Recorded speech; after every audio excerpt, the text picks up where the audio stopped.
Bonsoir, bienvenue au Palais des Sports de Beaublanc, quelques minutes après ce round 3 de l'Eurocup. Salut Claude.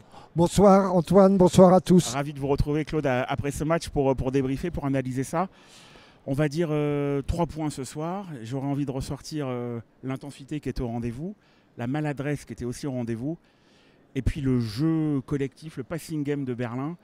Souvent on dit qu'un entraîneur met sa patte sur son équipe. J'ai envie de dire, on peut commencer par ça, que Aito il a vraiment mis une patte sur cette équipe de l'Alba Berlin. Oui, bon, on le savait, c'est pas une surprise. Berlin est une grosse cylindrée de la poule. L'intensité, nous l'avons eue, comme vous l'avez dit très justement. Je ne me plains pas de la défense ce soir, mais bon, je vais mettre un petit bémol sur l'attaque, qui a été pour moi très très compliquée. Nous faisons une très bonne première mi-temps et un premier quart-temps extraordinaire. Après, voilà le problème que nous avons, à mon avis, c'est un problème que on a beaucoup trop joué extérieur, un tiré à 3 points, avec une maladresse chronique.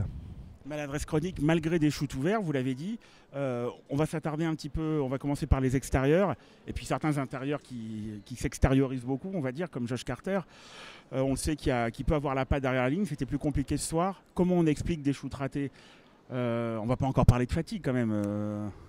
Non, alors, moi je crois, les shoots ratés, à ce niveau-là, on a eu des shoots faciles, mais pas si faciles que ça.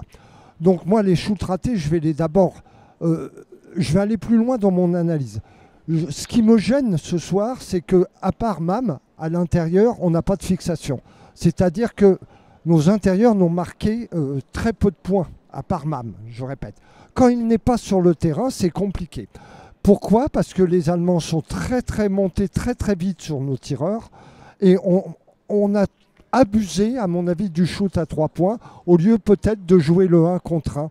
Mais même quand on finissait et qu'on arrivait à jouer notre 1 contre 1, sous le panier, on la ressortait pour un tir à 3 points, au lieu de tenter de marquer le panier de plus près, à 2 points, ou de peut-être prendre une faute adverse pour avoir des lancers francs. Alors vous l'avez dit, le jeu allemand aussi a été impressionnant. Si on reste alors à l'intérieur, il y a eu ce trio, Giffey, Clifford, Sigma. Franchement, il y a eu des séquences de passing game, première, deuxième mi-temps, avec des redoublements de passes entre le 4, le 5 dessous. Alors c'était dur parce qu'on encaissait des points, mais franchement c'était beau. C'était magnifique, mais moi j'ai pris du plaisir à voir ce match parce que, je répète, notre équipe me fait plaisir. Elle se bat, elle tout. Mais bon, là, pour moi, Berlin, c'est la dimension au-dessus. C'est la dimension au-dessus déjà dans le physique.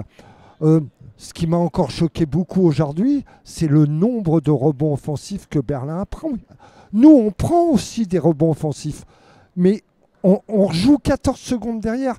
Berlin, je ne sais pas si vous l'avez remarqué, ce qui m'a choqué vraiment, ils prennent le rebond offensif, ils n'ont plus qu'à la remettre dedans. La fameuse efficacité allemande, effectivement, il y avait rebond offensif, derrière panier facile, on se replace vite, on défend. Ouais. Et résultat, le CSP qui a connu de longues périodes de disette sur le troisième, sur le quatrième quart-temps, sans solution, et sans solution aussi avec normalement ce qui fait le cœur du jeu de ses meneurs.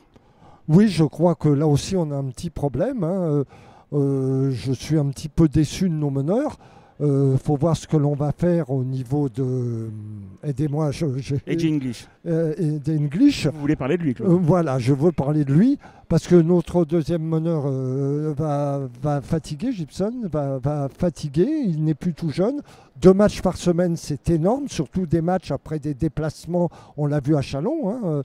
On fait une très bonne première mi-temps à Châlons et puis après, l'adresse s'en va et on n'a plus de ressort. Donc, à mon avis, il faut se pencher sur le cas là pour trouver une solution, pour qu'on mette un point fort à la main. Carter, c'est pas un intérieur, il s'écarte vraiment beaucoup. Donc, il y a ces petits points qui me dérangent un petit peu, mais d'un autre côté, je suis enchanté de voir la façon dont ils jouent. Oui, c'était un vrai match de Coupe d'Europe ce soir, on l'a dit, dans l'intensité. Alors, si on veut ressortir, moi j'ai envie de parler aussi des jeunes Français. Alors, vous avez parlé justement de MAM, mais il y a aussi le duo Bouteille-Howard, avec aujourd'hui Howard qui a eu un super passage. D'abord, qui commence très bien le match, plein de sang-froid, avec un 3 points, plein d'autorité.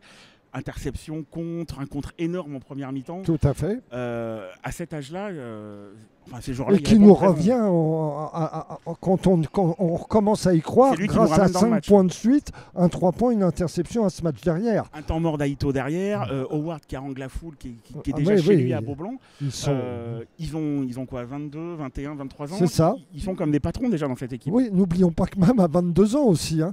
Donc moi j'aime beaucoup, je suis très heureux. Je l'ai déjà dit. Hein. Axel, il y a très longtemps que moi je le voyais jouer avec les Espoirs. C'est un joueur que j'adore. Howard, j'adore. Mam, j'adore. Donc disons que dans la construction, pour l'avenir, c'est bien, à condition que nous les gardions. On ne s'est pas trompé sur ce trio français, vous l'avez dit. Il faut plus des ricains. Hein. Oui. Souvent, c'est eux qui font la différence. Tout à fait. Et pour l'instant, c'est encore un petit peu sur courant alternatif. Un mot aussi sur Kenny Hayes, qui a eu du mal, parce que j'ai envie de dire aussi, il a été obligé quasiment de créer son shoot et de faire quasiment un exploit à chaque fois pour marquer un panier. Il est quand même à 20 dévals. Donc il fait un match, je vais dire quand même un match potable. Quand on sait, on voit qu'ils avaient étudié les vidéos. Hein. Sur les pics, il venait beaucoup en aide et il dissuadait très très vite. Donc Hayes ne m'a pas déçu ce soir. Les autres ricains, je vais le dire franchement, oui, m'ont déçu. Bon, voilà, vous voyez ce qu'il reste à faire, messieurs, pour dimanche. Dimanche, il y a encore... De toute façon, il y a que des gros rendez-vous à Beaublanc. Mais il y a le rendez-vous, on va dire, de cette fin d'année 2017 face à l'élan Béarnais. Et dès mardi prochain, donc là, on remet le bleu de chauve, j'ai envie de dire, parce que ce sont nos amis du Partizan Belgrade qui seront là à Beaublanc. Et là, on n'a pas le droit de perdre.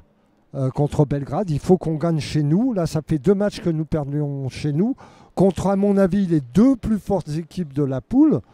Mais ça serait bien de gagner là, et après, il va falloir aller les chercher, les matchs. Hein. Berlin, à Krasnodar, à Berlin. À Berlin. Donc avec ce calendrier, vous comprenez l'importance de ce prochain match contre Belgrade. Tout à fait. Merci Claude, c'était un plaisir de se retrouver ici à quelques centimètres du parquet.